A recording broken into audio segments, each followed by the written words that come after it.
What's going on, everyone? It's Ben from YGO from Zero, back with another Android format video. And in this video, I'm going to be going over the third place deck from the recent Android format tournament that we held on my Discord server. If you're interested in joining the Discord server, it's a great place to find games in these old and obscure formats. So if that's something that interests you, head on over. Link will be in the description down below. It's a great place. Hope to see you there. But this list is really sick. This is very different from a lot of the other decks in the tournament. Most decks were just playing the standard Beast Spellcaster list, you know, playing Bazoos, Kaikus, Gemini Elves, good stuff, and just doing that sort of deck. And those decks are very powerful in this format. They're clearly tier 1. They're just so good at what they do and can kill you out of basically nowhere that other jank decks are honestly struggling a lot in this format to compete, especially when compared to past formats. I do think that, you know, in Imperial format and before that, janker decks have been able to compete because, you know, while the top decks are very, very good, they don't really have many ways to just, like, suddenly kill you out of nowhere, like drop 6,000 damage in a turn or something. Now, with more powerful beaters at their disposal, like Bazoo the Soul Eater, Kaiku the Ghost Destroyer, and Gemini Elf, a lot of these Beast Spellcaster decks really can get very aggressive very quickly, and a lot of jank decks can't keep up. This deck, however, does manage to keep up, as it also has incredible OTK potential, and it actually values being at lower life points than your opponent, because that enables it to do some of its major OTK plays. So this is sort of an equip aggro deck, making use of things like Megamorph, Axe of Despair, and Mage Power, along with things like Dark Elf and Jirai Gumo, to lower your life points while also having major damage pushes, just wipe your opponent out of nowhere. Let's go through the deck real quick. We've got 3 Dark Elf, 2 Jirai Gumo. These are our big beaters that basically replace Gemini Elves in the list, as they can get over the Kaikus, but Bazoo can clear them. And these also serve to lower your life points, which is very nice as well. Talking to Yami Chaotico after the tournament, they actually said that they would replace the Jirai Gumos with Gemini Elves, as losing half your life points is a lot more dangerous in Android format than it has been in the past. So they would say cut this for Gemini Elf, and I think that makes a lot of sense. So in future iterations, people should probably try that out. But I decided to play the deck as they played it in the tournament just to see how it did at base. So I kept these in just to test. We've also got a Jinzo, which is very important at shutting off your opponent's traps when going for a big damage push. A Hayabusa Knight, which pairs well with the equips, although honestly I feel like maybe you could cut this, as things like Dark Elf and Jirai Gumo are honestly good enough on their own without the Hayabusa Knight.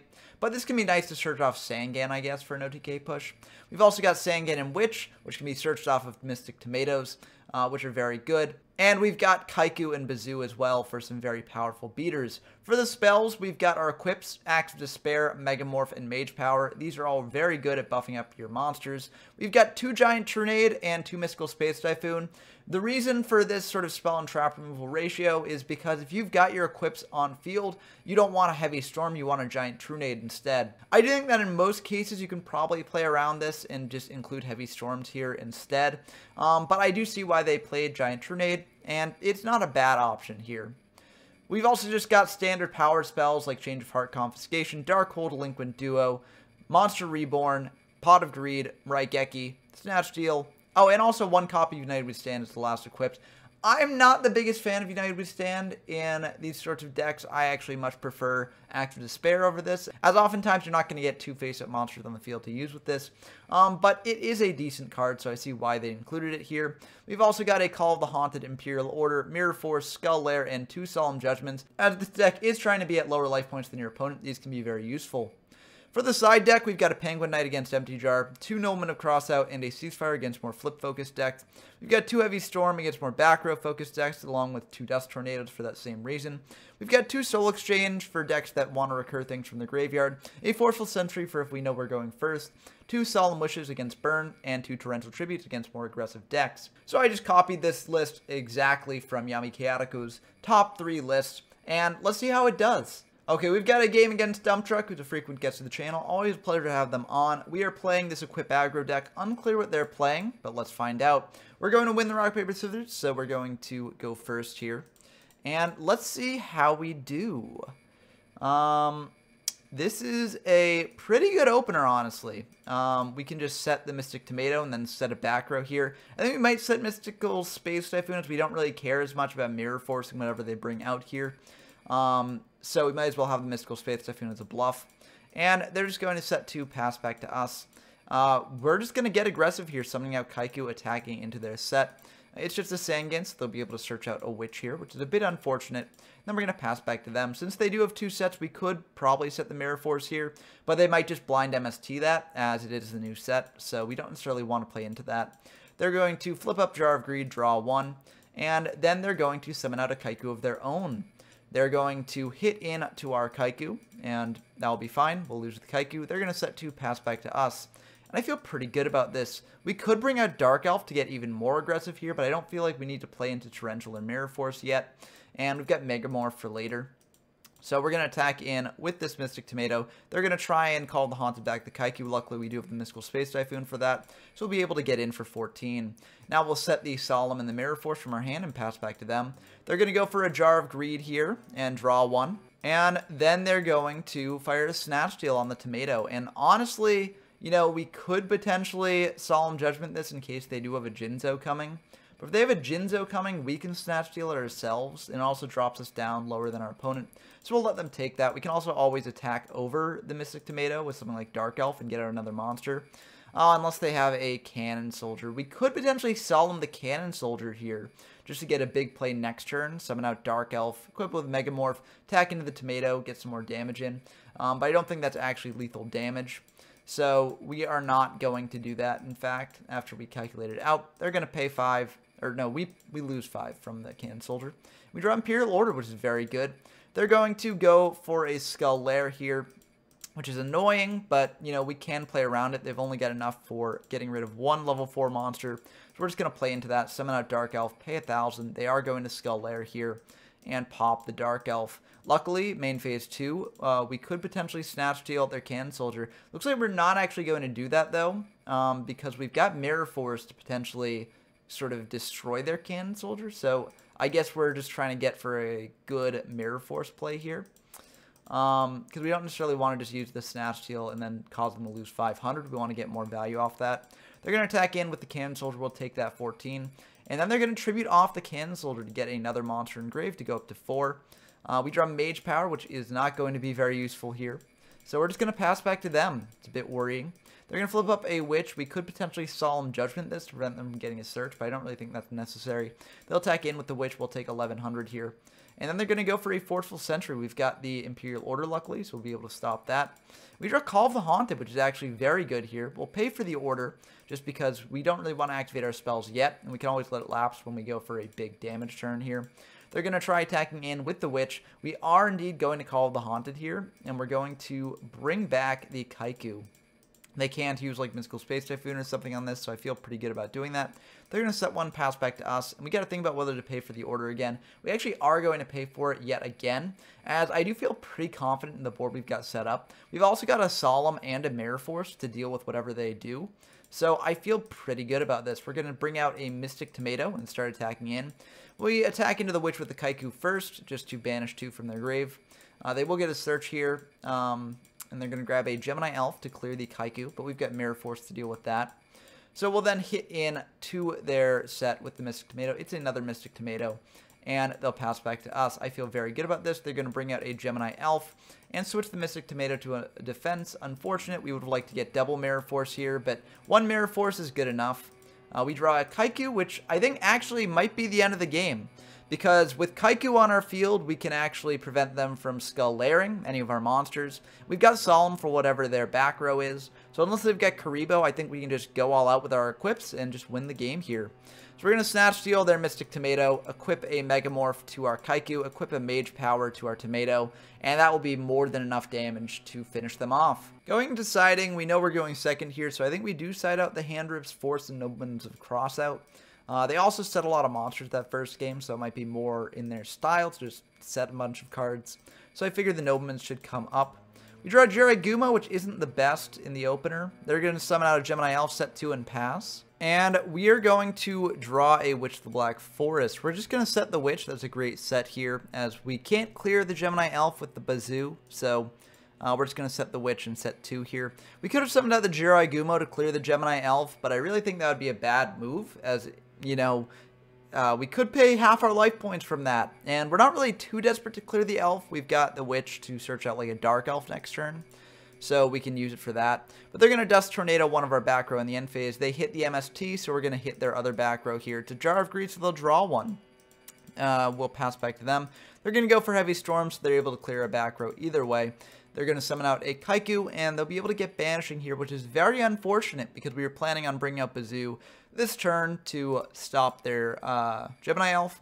Unfortunately, Kaiku will shut that down, and this is very rough. Luckily, we can search out a Dark Elf here, but unfortunately, they've got Forceful Sentry, so they'll send that Dark Elf back, which is obviously unfortunate. We are going to draw into another Gumo. That is rough, but sometimes we got to do what we have to do. We actually misplay here. We should have attacked into the Kaiku just to make sure our Bazoo was online for later. It also is slightly more damage. But this is a major misplay. I mean, I guess we can just summon out the Kaiku to crash into their Kaiku next turn. But I think I just should have attacked the Kaiku. Luckily, we call the coin toss right, so we won't have to pay any life points off that. But unfortunately, they do have Jinzo, so they'll be able to summon it out, clear the Gumo, and they'll be able to set one pass back to us. Now, we can't quite clear the Jinzo with our Bazoo just yet. But what we can do is summon our monster equipped with Axe and attack over the Jinzo. This is very, very risky. If they've got a Mystical Space Typhoon, we get majorly punished for this. So we've actually got to think about doing this. It's very risky, but I think we do have to go for it. The alternative is like setting a monster and then getting another card engraved to banish for Bazoo, but like that puts us behind a turn and it's really bad. So I do think that I just got to take the risk and go for it. Luckily, it doesn't look like their back row is an MST. Unfortunately, they've got a Raigeki to clear that Kaiku though, and they'll be able to hit in with their Kaiku. So we'll take 18 here. They'll banish 2, pass back to us.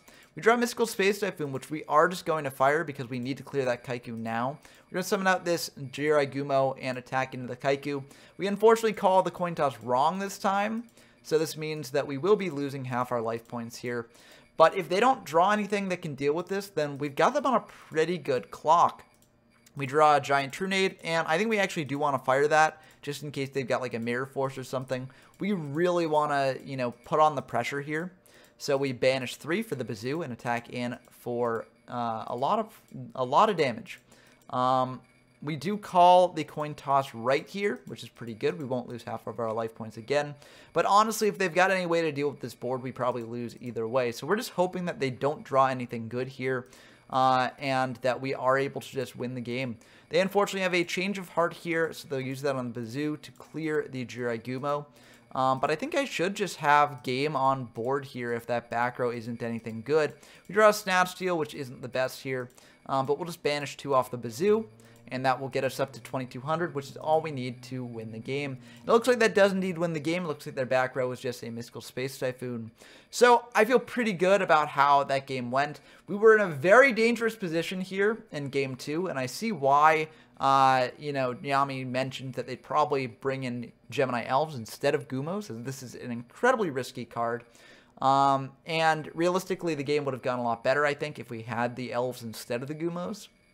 But we're playing the list as it was in the tournament, and I do think they weren't bad. It's just, it puts you in a very risky position. But anyways, that was the first match I played against Dump Truck. We also played another match because this one went pretty quick, so let's dive into that. Okay, we've got another game against Dump Truck here. We are playing Yami's Equip deck. Unclear what they're playing this time, but we went into this right after the previous match, so they're probably on the same sort of thing. We are going to win the Rock, Paper, Scissors, so we will be able to go first here. And this is an okay opener. It's not the best, honestly, but we can just summon out this Jirai Gumo, pass back to them, just using this as a wall, basically. It's not the best, but it isn't the worst either. They unfortunately have a Delinquent Duo. We could Solemn Judgment this, but I figure we want to save the Solemn for later. They're going to hit the Mage Power, so we're just going to discard the Dark Elf as well. Kaiku's probably a better attacker to keep on field. They're going to Pot of Greed, draw 2, and then they're going to set 2, pass back to us. We draw a Mystic Tomato, which isn't bad. We could potentially bring that out in attack, but I think I'm a little bit afraid of like Mirror Force. So we're just going to bring out the Kaiku instead and see what they do here. They're going to let that go through, so we're just going to attack into their set. It's Mystic Tomato. They'll bring out another Mystic Tomato, and we're not going to attack into that, as we don't want to risk half our life points. We're just going to pass back to them and see what they do here. They're going to bring out a Witch of the Black Forest, and they're going to fire Raigeki. And we could potentially Solemn this, as we want to keep our monsters on field. But the way I figure it is we'll take more damage from the Solemn, actually, and we've got Mystic Tomato to act defensively later. So I don't necessarily think it's necessary to Solemn Judgment this. We can just save the Solemn for later. We also have Reborn to bring back any of our monsters that we want to get back. So we could just go for that. We're going to bring out this Mystic Tomato here, attack into the Witch, and they're going to take 300. They're going to search out a Kaiku the Ghost Destroyer, which is a little bit rough given we have Reborn in hand. We could potentially Reborn preemptively to prevent Kaiku from hitting something that we don't want them to hit. But I think it's fine just doing this. They're going to attack their Kaiku into the Mystic Tomato, banish 2, and then we are going to bring out another Mystic Tomato. They've already gone through one Mystic Tomato as well, so the Tomato War should turn out fine for us. We can actually end on a Witch while they end on a Sangan. And I'm perfectly fine ending it like that. So we are indeed going to go for Witch here. And they are going to go for a Sangan. And then main 2, they are going to pass back to us. We draw Jinzo. So we're going to tribute over the Witch for the Jinzo. Search out a Kaiku here, as Kaiku can allow us to banish some cards from their graveyard. I think it's pretty good. We've also already got Bazoo here in hand. So I think this is fine. We're going to hit in to their Kaiku with the Jinzo. We could have actually gone for the Reborn play here. This insulates us a little bit, as if they've got something like Change of Heart or Snatch Steal, along with an additional monster to bring out, then we could just lose the game here. So I think maybe bringing out another monster with the Reborn was the play, especially when they fire the Snatch Steal now. Oof, I'm feeling really bad about that. Luckily, it doesn't seem like they've got another monster. They're just going to tribute over their Jinzo for our Jinzo. We could potentially Solemn Judgment that. But we have other ways to deal with their Jinzo, as we do have this Bazoo the Soul Eater here. We're going to think about this a little bit, and we've got a couple different options here. I think we want to bring out the Bazoo to clear the Jinzo no matter what, but we could also Monster Reborn out another Jinzo, and I feel like that would be a pretty good board to have. We've also got Duo to potentially snipe out what they search with Sangan, so I feel pretty good about this. And I think actually, in hindsight, I should have just gone for this. Like, they've already used up Raigeki. The big risk is Dark Hole. But if they've got Dark Hole, they've got Dark Hole. They probably win the game either way. So I think I should have gone for the Reborn, bringing back the Jinzo here. Unfortunately, I didn't. I just go for the Delinquent Duo now because I was debating about it hitting over the Sangan instead of the Jinzo here. But if I did do this course of play, I should have played the Duo while they had Jinzo on field, just in case they had Imperial Order or something. But I misplayed here a little bit. It didn't actually matter because they didn't have Imperial Order. We are going to hit 2 Gemini Elves out of their hand. They are going to bring out a Bazoo, and unfortunately that will be the end of the game if it resolves, so we are going to go for a Solemn Judgment here. Getting rid of that. Unfortunately, they've got a Call of the Haunted to bring it back. So that will indeed be the end of the game. So I think that, honestly, I played that a bit too conservatively in the end there. I should have gone for the Reborn, and we could have easily had that game wrapped up. Or maybe not wrapped up, but it would have been much more of a game than it was there. So, you know, I learned my lesson for the future. With this sort of deck, you kind of got to learn when to take risks and when to not take risks. You're going to be dropping pretty low no matter what. So you've just got to decide when to actually go low and when to act aggressive when you are low and lay it on the line. Game 2, we draw a Delinquent Duo in the opener, so that feels very good. We're going to snipe out a Delinquent Duo of their own and a Skull Lair. We feel very good about that. We're just going to set this Tomato, set 1, pass back to them. They're going to bring out a Kaiku here, which is perfectly fine by us. They're going to hit over the Tomato, and given that we've got Jinzo here, we'll just bring out a Sangan, distribute over it for next turn. They're going to set 1, pass back to us, and we are going to tribute over that Sangan for a Jinzo, get our search of a Mystic Tomato, and then hit over that Kaiku. I feel like we're in a very good spot here. That will indeed connect. They'll take 600. We'll pass back to them. They're going to set 1, pass back to us. We draw Dark Hole, which isn't the best here, but it's fine. We're going to bring out a Kaiku, attack into their set. It's a Tomato. They're going to bring out another Tomato, and now we can hit in with Kaiku, banish some cards from their graveyard. So we feel pretty good about this. We are a bit vulnerable to if they've got a board clear, but the fact that they're bringing out Mystic Tomato means that they likely don't have Dark Hole. So I feel pretty good about this. They're going to bring out a Gemini Elf here. Switch the Tomato to defense and hit over our Kaiku. That's perfectly fine by us. They'll pass back to us, and I feel very good about this. We've got a bit of a decision here. We could keep getting aggressive, bring out like a Tomato or Bazoo, and hitting over their Tomato. But I don't really think it's necessary, as we can't necessarily penetrate that this turn. We want to clear the elf first. Like, that's the biggest thing that we want to get rid of. So I think actually we're just going to hit over the elf here. And then we're actually just going to set a Witch of the Black Forest and pass back to them. This is a bit awkward, but I think it is what we want to do. They're going to set another. And we're going to flip out the Witch and just get hitting in here. I think we could have brought out Mystic Tomato, but we're afraid if they've got a Cyber Jar. And if they've got Cyber Jar, we definitely want to keep the Tomato in hand. So we're just going to go for Witch attacking that set first. It's a duo, so they'll be able to add that to hand. Kind of unfortunate, but I think we're in a good spot here, even if we get duoed. We don't necessarily want to set our power spells here, as that telegraphs that we just set powered spells, and they can just snipe that with spell and trap removal. So I feel fine just keeping those in hand. They're going to go for Bazoo here, banish 3, so they'll be able to get over Jinzo, switch the Tomato to attack, hit over Jinzo here, and hit over the Witch. And honestly, I feel very good about this. We could Mirror Force this, and it looks like we are going to. We could have also just searched with Witch, but I think we actually have lethal damage next turn, potentially. We could Reborn the Jinzo. That's 35 damage on board right now. Summon out a Bazoo. That's 6,000. And then we've got Axe of Despair to finish them off. They're going to Delinquent Duo. So, you know, there are some things here that if they hit, that'd be bad for us. But I think really the only one that if we lose lethal damage is a Reborn. I think. I might be wrong. We lose the Axe and the Tomato. I guess if we lose the Bazoo, that would be pretty bad as well. But we draw a Jiraigumo, so, you know, we just have lethal 10 ways to Sunday. We're going to bring back Jinzo, summon out the Jiraigumo because it's funny, and just attack in for lethal damage. Going into game 3, since we are going second, I believe we do side in the Nobleman's of Crossout, but besides that, we don't really make many changes here. And let's just hope that this deck is able to bring us to victory yet again. This is a pretty great opener. We've got a bunch of equips which can be used to buff up our monsters for big damage later, and a Pot of Greed to draw us into more stuff. We're going to go for that Pot of Greed, draw 2 here. I feel pretty good about that. We'll set this Sangan, set a Megamorph as a bluff. We don't really need 2 Megamorphs, as they kind of play poorly with multiple monsters, unless you're really low in life points. So we set that to bait out spell and trap removal here. They're going to set another pass back to us, and I feel very good about this. We're just going to treat over the Sangan for a Jinzo, search out this Mystic Tomato here, and attack into their set. It's a Nimble Manga, so we'll be able to get out 2 more Nimble Mangas from deck and go up to 9,000, which is a bit unfortunate. But luckily we do have the Megamorph here to buff up our monster and take advantage of this. They're just going to pass back to us. And I actually think that I maybe can go for lethal here, so that is what I do. In hindsight, I actually couldn't. And this was, you know, just me like misremembering Megamorph rulings. Basically, you have to equip Megamorph before you equip other equip spells, or else it'll nullify their buffs. So, like, for instance, if we equip Megamorph to Jinzo, it'll go up to 4,800, and then we can equip 2 Axes of Despairs to bring it up to 6,800.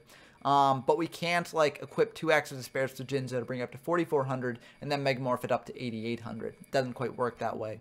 So ordering does matter a lot here. And this actually won't be lethal damage. I still think it was probably the right move to make here. We are just going to buff up all our monsters here. But unfortunately, this won't be the end of the game. We looked at what they had after this, and it turns out that it wasn't really anything that could deal with this. Sure, Mystical Space Typhoons could pop some of our cards here, but, you know, we had such high life points, and they'd be down to like 200 if we played this correctly. So I don't really think it would actually matter in the long run, especially since we had another Megamorph plus Mystic Tomato in hand. So that will be the end of the game, and they do reveal that they've got all traps there. And I believe the next card that they drew wasn't anything useful here either, but let's find out. Oh, Darkhold would have actually been very useful, but if they Darkhold the board... So if they Darkhold the board, they still would be very low, but I guess they could trap Hole or Tomato. So actually, who knows who would have won that game. Maybe this play was a bit greedy. But it's what we went for, and over the course of 2 turns, we could have actually managed to win this way if we just set the Tomato before doing this. They might have held off on the Darkhold because they wanted to gain their life points here, and we'd be able to win in that way. But, you know, I think that these games really do show how explosive this deck can be. And I think, actually, this might be potentially a Tier 1 deck. Of course, more testing is needed. But after playing these games, they felt very good. And this is, of course, a very sort of initial build of the deck. Like, the Jiraigumo should probably go for Gemini Elves or even maybe Zombiras. Although I think Zombiras in a deck like this maybe wouldn't be the best. Let me know that in the comments what you think about that. But... There's a lot of cool ways to experiment with this deck, and I think that this deck has some major potential in this format. So I hope that more people try this out and see if they can break this further to potentially be another tier 1 deck alongside Beast Spellcaster. But I'm curious to hear what you all think of this deck down in the comments below. I look forward to talking with you as always. And if you enjoy this video as always, please do subscribe. I'd really like to reach 750 subscribers by the end of July. That would be a major milestone for me to hit, 3/4 of the way to 1,000, and with your help, I know we can do it. But that's going to be it for today's video. I hope you enjoyed as always, and until next time, I've been Ben from YGO from Zero, and I'm signing off.